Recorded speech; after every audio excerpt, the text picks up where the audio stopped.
अस्सलाम वालेकुम, खुशामदीद। होपफुली आप सब ठीक होंगे। हम जी फोटोसिंथेसिस के बारे में पढ़ रहे हैं। आपको पता है पिछली वीडियोस में हमने जो है वो जो नेसेसिटीज़ रिक्वायर्ड होते हैं फोटोसिंथेसिस के लिए उस पर जो है वो डिस्कस किया था। फिर हमने जो है वो लाइट रिएक्शन को डिस्कस किया। इस वीडियो लेक्चर में हम डार्क रिएक्शन, जिसको केल्विन साइकिल भी कहते हैं, उसके मुताबिक जो है वो हम पढ़ेंगे और समझने की कोशिश करेंगे। आप गौर से इसको सुनिए और समझने की कोशिश करें। अच्छा, ये रिएक्टेंट्स जो केल्विन साइकिल के बेसिक रिएक्टेंट्स हैं।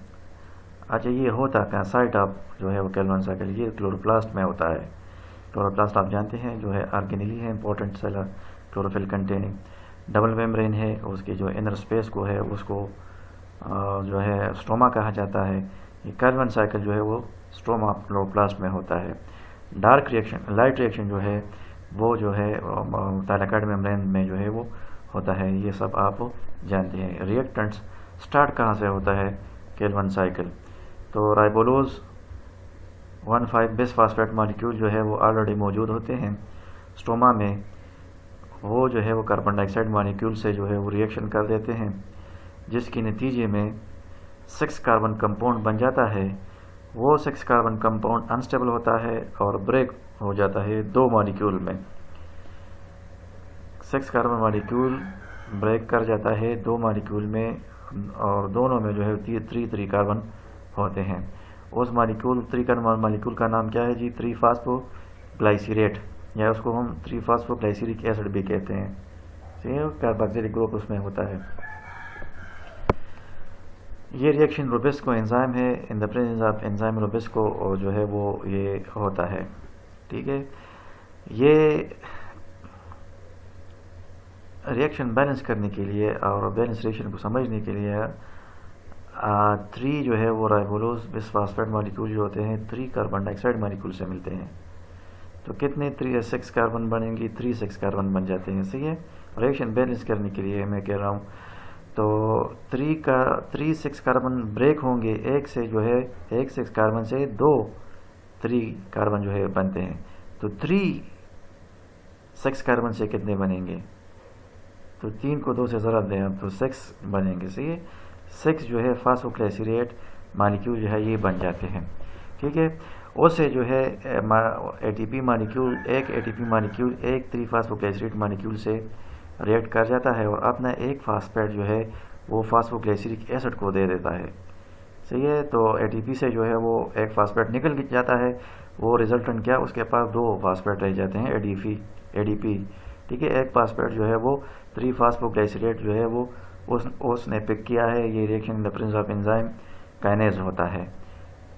जब ये फॉस्फोग्लाइसरेट फॉस्फेट पिक करता है तो ये 3-फॉस्फोग्लाइसरेट नहीं रहता, बल्कि ये 1,3-बाइफॉस्फोग्लाइसरेट बन जाता है। 1,3-बाइफॉस्फोग्लाइसरेट, एक फॉस्फेट कार्बन नंबर 1 पर, एक फॉस्फेट कार्बन नंबर 3 पर अटैच होता है। नेक्स्ट स्टेप में जो है वो NADPH2 मॉलिक्यूल जो है nicotinamide adenine dinucleotide phosphate molecule, energy molecule है, हम जानते हैं। ये जो है अपने hydrogen molecules ribulose one three biphosphate molecule को दे देता है। सही है, और उससे जो है वो एक फॉस्फेट मॉलिक्यूल जो है वो निकल जाता है। सही है, ये हाइड्रोलाइसिस रिएक्शन है। इससे 2 हाइड्रोजन निकलते हैं, एक जो है फॉस्फेट मॉलिक्यूल से जो है वो कंबाइन हो जाते हैं, वो इस तरीके 4 मॉलिक्यूल बना देते हैं। एक जो है वो फॉस्फेट में रह जाता है।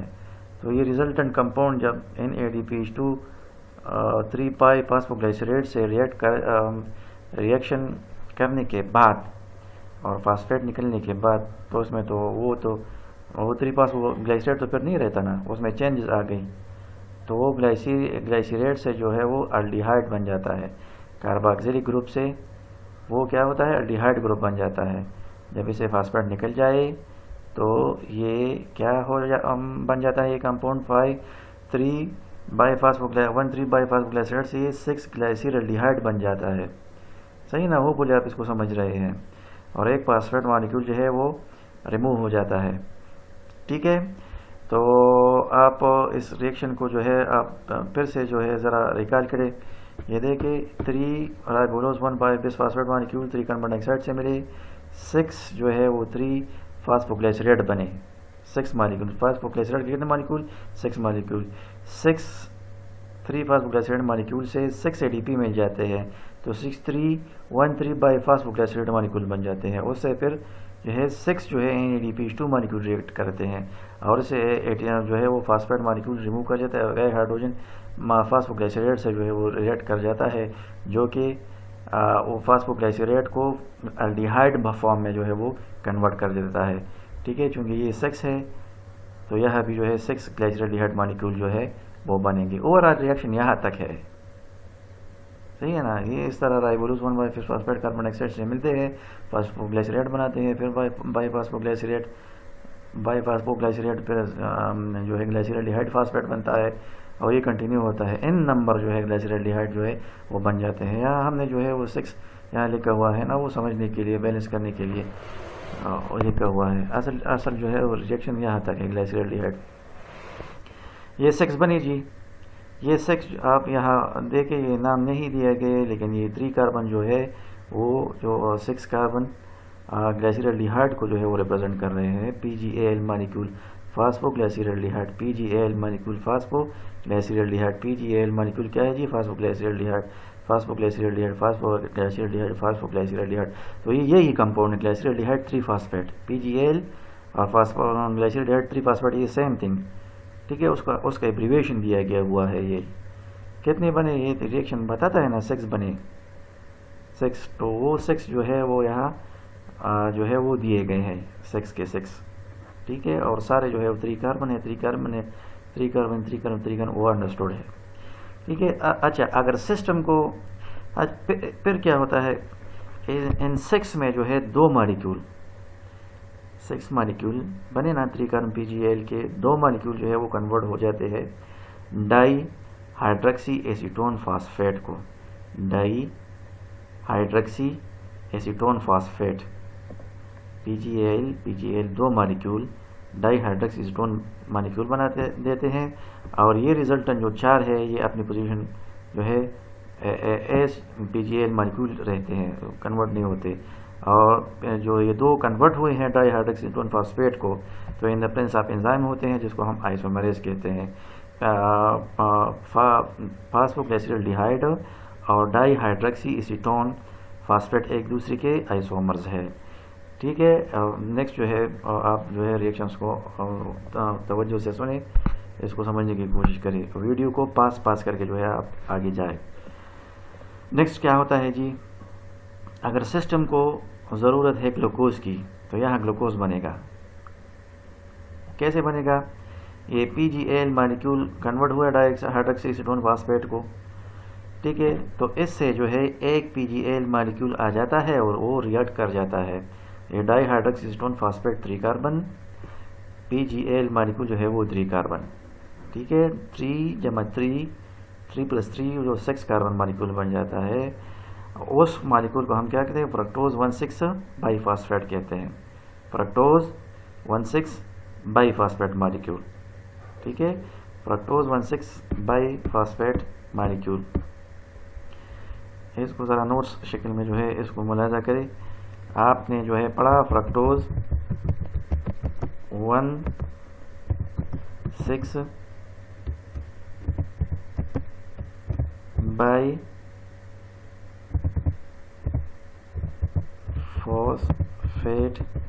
मॉलिक्यूल। ठीक है, ये कितने कार्बन है? ये 6 कार्बन मॉलिक्यूल है। अच्छा, अब सिस्टम में जो है वो ग्लूकोज की ज़रूरत है, तो ग्लूकोज बनेगा। किस तरह बनेगा? तो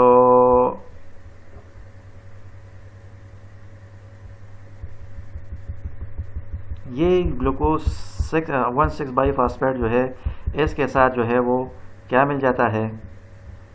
इससे जो है वो एक एडीपी मॉलिक्यूल रिएक्ट कर जाता है, एक एडीपी मॉलिक्यूल, और वो इससे जो है वो क्या कहता है, ये फास्फेट मॉलिक्यूल रिमूव कर देता है। तो एडीपी फास्फेट मॉलिक्यूल से पिक करके क्या बनाता है, एटीपी मॉलिक्यूल बन जाता है, ठीक है। और प्लस रिजल्टेंट जो कंपाउंड रह जाता है उसको हम क्या कहते हैं, फ्रक्टोज 1,6 बाई फ्रक्टोज 6 फास्फेट रह जाता है, फ्रक्टोज 6 फास्फेट, ठीक है। वो क्या है, 6 कार्बन मॉलिक्यूल है, आप जानते हैं, हम सब जानते हैं। अच्छा, हम बात कर रहे हैं सिस्टम को ज़रूरत है ग्लूकोज की, तो क्या ग्लूकोज, तो आइसोमेरेज एंजाइम आ जाता है, आइसोमेरेज एंजाइम फर्दर जो है फ्रक्टोज 6 फास्फेट को कन्वर्ट कर देता है ग्लूकोज 6 फास्फेट में, ग्लूकोज 6 फॉस्फेट में, फॉस्फेट, ठीक है। ये ग्लूकोज 6 फास्फेट बना और ये रिक्वायर्ड भी है, ठीक है। अगर फर्दर ज़रूरत से ज़्यादा बने तो ग्लूकोज 6 फास्फेट स्टार्च को भी कन्वर्ट हो सकता है। ग्लूकोज की ज़रूरत है तो ये फास्फेट इससे एक और एडीपी मॉलिक्यूल यहाँ आ जाता है, ऐड हो जाता है, और वो इससे ये जो है ये फास्फेट में निकाल देता है, एडीपी कन्वर्ट हो जाता है क्या में, किस चीज़ में, एटीपी में, प्लस रिजल्टेंट जो है प्योर फॉर्म में हमारे पास जो है वो ग्लूकोज मॉलिक्यूल वो रह जाता है, ठीक है। ये हम बात कर रहे हैं अगर ग्लूकोज की ज़रूरत हो सिस्टम को ग्लूकोज की ज़रूरत है तो इस तरह फ्रक्टोज 1,6 बाई फास्फेट मॉलिक्यूल से फ्रक्टोज 6 फास्फेट बनेगा, फिर आइसोमेरेज एंजाइम आएगा और वो फ्रक्टोज को जो है वो ग्लूकोज 6 फास्फेट में कन्वर्ट करेगा। एक एडीपी मॉलिक्यूल जो है ये फास्फेट भी ले लेता है, इससे निकाल लेता है, एटीपी में कन्वर्ट हो जाता है और ग्लूकोज जो है वो रह जाता है, ठीक है। होपफुली आप जो है इसको समझ गए होंगे। अगर ये आप यहाँ मुलाहिजा करें, सही, फ्रक्टोज 1,6 बाई फास्फेट, अगर सिस्टम को ज़रूरत नहीं है ग्लूकोज की, और तो वो क्या करेगा, वो राइबोलोज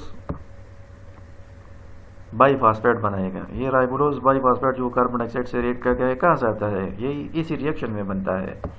किस तरह, तो आप मुलाहिजा करें, फ्रक्टोज 1,6 बाईफास्फेट बना, ठीक है। हमने कहा कि एक एटीपी मॉलिक्यूल जो है वो से फास्फेट निकाल के एटीपी बनाता है, फ्रक्टोज 6 फास्फेट रह जाता है रिजल्टेंट, सही। तो ये फ्रक्टोज 6 फास्फेट क्या करता है, एक पीजीएल मॉलिक्यूल से जो है वो रिएक्ट कर देता है, पीजीएल मॉलिक्यूल से। तो पीजीएल मॉलिक्यूल क्या है, वो 3 कार्बन है। आप एरो को मुलाहिजा करें प्लीज़, ठीक है, आप एरो को आप देखें, मुलाहिजा करें। मैंने कहा था ना 2 मॉलिक्यूल जो है कन्वर्ट होते हैं डाइहाइड्रोक्सीटोन फास्फेट को। तो ये एरो यहाँ, ये आप मुलाहिजा करें, ये एक फ्रक्टोज 6 फास्फेट जो है यहाँ आ जाता है। तो फ्रक्टोज 6 फास्फेट से एक पीजीएल मॉलिक्यूल फर्दर मिल गया, ये 3 कार्बन, ये 6 कार्बन, तो कितने बनेंगे, 3 जमा 6 9 बनेंगे। ये 9 कार्बन कंपाउंड बना जो अगेन अनस्टेबल है, ब्रेक करेगा, ये ब्रेक कर जाता है, 2 मॉलिक्यूल बनाता है, एक 4 कार्बन और एक 5 कार्बन। ये 4 कार्बन को एरिथ्रोज फास्फेट कहते हैं, 5 कार्बन को जाइलोज फास्फेट कहते हैं। एक एरिथ्रोज फास्फेट 4 कार्बन, एक 5 carbon xylose phosphate 5 carbon sugar है, सही है। फर्दर क्या हो जाता है, ये आप गिन ले, ये 1 2 3 पीजीएल मॉलिक्यूल इस्तेमाल हुए और एक पीजीएल मॉलिक्यूल नेक्स्ट जो है इस्तेमाल अब होगा। ये पीजीएल मॉलिक्यूल जो है एरिथ्रोज फास्फेट है ना, तो इससे जो है ये पीजीएल मॉलिक्यूल रिएक्ट कर जाता है, सही है। तो एरिथ्रोज 4 फास्फेट जो है सीडोहेप्टोलोज बाईफास्फेट बनाता है। ये आप यहाँ थोड़ा सा वो उसको समझने की कोशिश करें। पीजीएल मॉलिक्यूल जो है ये डायरेक्ट जो है एरिथ्रोज 4 फास्फेट से नहीं मिलता, बल्कि ये डाइहाइड्रोक्सीटोन फास्फेट बनाता है। डाइहाइड्रोक्सीटोन फास्फेट बना के जो है फिर एरिथ्रोज 4 फास्फेट से मिल जाता है। रिएक्ट कर जाते हैं in the presence of enzyme aldolase. ठीक है, तो ये क्या हो जाता है, एसिडोहेप्टेलोज 1,7 बाईफॉस्फेट बनाता है। सही है। नेक्स्ट क्या होता है, एसिडोहेप्टेलोज जो है 1,7 बाईफॉस्फेट, ये 7 कार्बन कंपाउंड है। तो एक एडीपी मॉलिक्यूल जो है वो इससे फास्फेट निकाल लेता है। तो कितने कार्बन रह जाए, एसिडोहेप्टेलोज 7 फास्फेट, एक फास्फेट ये जो है फास्फेट फॉर्म जो है वो रिमूव हुआ है। सही है। तो एसिडोहेप्टेलोज 1,7 बाईफॉस्फेट से एसिडोहेप्टेलोज 7 फास्फेट बन गया है, 7 कार्बन और एक फास्फेट है इसके साथ, 7 कार्बन नंबर 7 से अटैच है। नेक्स्ट क्या हो जाता है, इससे एसिडोहेप्टेलोज 7 फास्फेट से जो है पीजीएल मॉलिक्यूल नेक्स्ट जो है दूसरा मिल जाता है, आखिरी वाला। ठीक है, ये 3 कार्बन नेक्स्ट 7 कार्बन से मिल गया, तो क्या हुआ 3 जमा 3 + 7 जो है वो 10 कार्बन मॉलिक्यूल बनाता है। और 10 कार्बन मॉलिक्यूल क्या होता है भाई, वो भी जो है वो अनस्टेबल होता है और ब्रेक कर जाता है 2 मॉलिक्यूल में। तो 2 जो है उससे 5 कार्बन मॉलिक्यूल बन जाते हैं। एक को हम राइबोस 5 फास्फेट कहते हैं और दूसरी को भी राइबोस 5 फास्फेट कहते हैं। ये भी 5 कार्बन, ये भी 5 कार्बन। ठीक है, और कहाँ से बना था, 10 कार्बन जो है वो अनस्टेबल कंपाउंड से बना था। वो 10 कार्बन कंपाउंड कहाँ से आया था, वो एसिडोहेप्टेलोज 7 फास्फेट प्लस जो है वो पीजीएल मॉलिक्यूल मिले थे। पीजीएल मॉलिक्यूल 3 कार्बन है और 7 हेप्टेलोज 7 फास्फेट, एसिडोहेप्टेलोज 7 फास्फेट जो है वो 7 कार्बन है। तो 7 जमा 3 जो है वो क्या बने, 10 कार्बन ब्रेक कर गया, 5 कार्बन 2 मॉलिक्यूल बने। होपफुली आप इसको यहाँ तक समझ गए होंगे। क्या होता है जी, ये तो एरेथ्रोज इस्तेमाल हुआ, उससे राइबोस 5 फास्फेट बने, यहाँ जाइलोज बना हुआ है।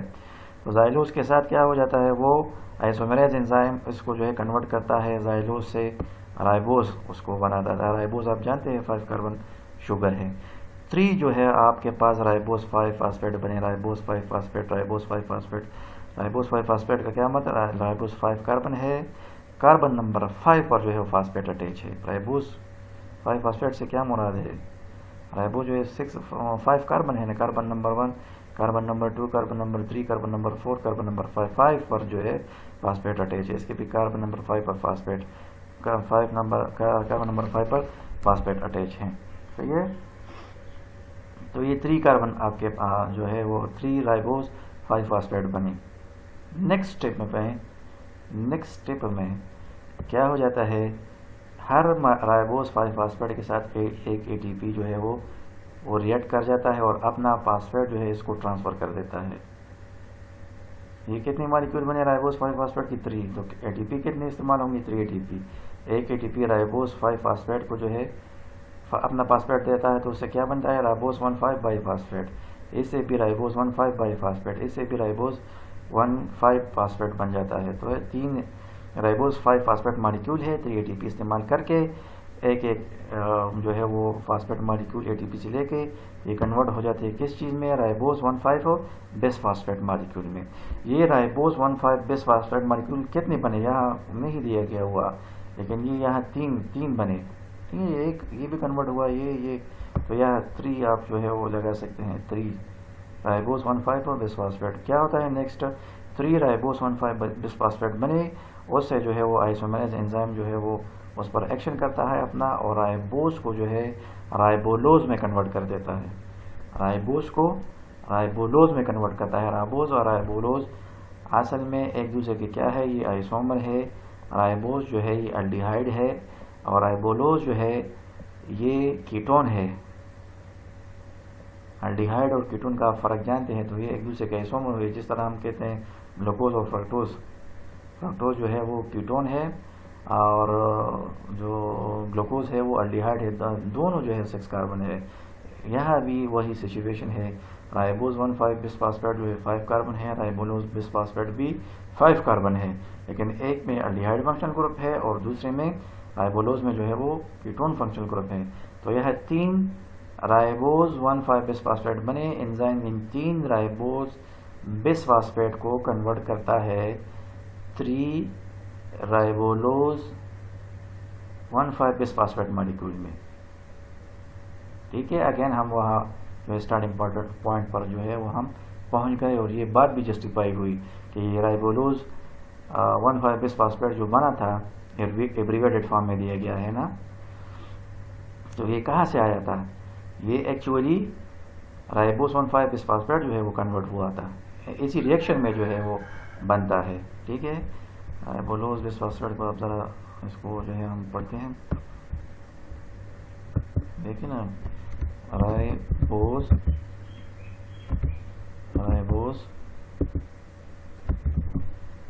1,5 बिसफॉस्फेट मॉलिक्यूल जो है, इससे क्या इस पर जो है एंजाइम एक्शन करता है, उसको हम क्या कहते हैं? Isomerase enzyme. आइसोमेरेज एंजाइम ऐसा एंजाइम है जो एक आइसोमर को दूसरे में कन्वर्ट करता है। तो ये राइबोलोज 1,5 बिसफॉस्फेट कन्वर्ट हो जाता है किस चीज़ में? राइबोलोज में। राइबोलोज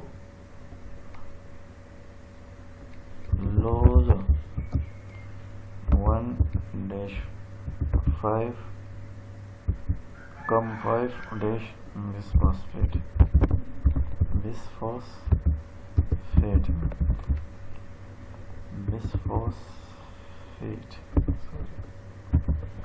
ठीक है, इसको आप देख लें। राइबोलोज 1,5 बिसफॉस्फेट जो है कन्वर्ट एंजाइम उसको कन्वर्ट करता है राइबोलोज में, राइबोज को राइबोलोज। तो एक राइबोलोज बनाएगा, और जब 3 हो राइबोज तो कितने बनेंगे राइबोलोज? 3 राइबोलोज 1,5 बिसफॉस्फेट बनेंगे। और ये क्या है? Ready to pick another carbon dioxide molecule. तो ये राइबोलोज जो स्टार्टिंग मटेरियल है ये इस डार्क रिएक्शन में बनता है। ठीक है ना, ये हमने इस चीज़ को यहाँ एक्सप्लेन किया। राइबोज 1,5 बिसफॉस्फेट में 3 मॉलिक्यूल होते हैं, और 3 के 3 जो है आइसोमेरेज एंजाइम इसको 3 राइबोलोज 1,5 बिसफॉस्फेट में कन्वर्ट करते हैं, और हर जो है फिर 3 कार्बन डाइऑक्साइड मॉलिक्यूल जो है उससे मिल जाता है, और ये रिएक्शन फिर जो है इसी तरतीब से जो है वो प्रोसीड करता है। ठीक है, आप यहाँ मुलाहिजा करें PgAl मॉलिक्यूल, ये एक रिएक्शन अनरिएक्टेड रह गया। तो PgAl जो है वो बहुत इंपॉर्टेंट मॉलिक्यूल है ना, इससे और भी जो है ऑर्गेनिक कंपाउंड इससे बनते हैं। ऑर्गेनिक कंपाउंड बहुत सारे हैं, वाइटामिन्स है, लिपिड्स है, सही है। तो बेशतर जो ऑर्गेनिक कंपाउंड्स है तो उसका जो कार्बन बैकबोन कहाँ से निकलता है? वो डायरेक्ट रिएक्शन से निकलता है, और ये PgAl मॉलिक्यूल जो है मोस्ट ऑर्गेनिक कंपाउंड का स्टार्टिंग प्रिकर्सर है, इससे बनते हैं सारे के सारे। तो ये दूसरी जगह पर जो है इसकी ज़रूरत होती है तो वहाँ जो है वो ये इस्तेमाल होता है, वो सही है। तो that is the end of this video lecture. Hopefully आप जो है इसको समझ गए होंगे, और अगर कोई मसला होता है आप मुझसे पूछ सकते हैं। Thank you very much.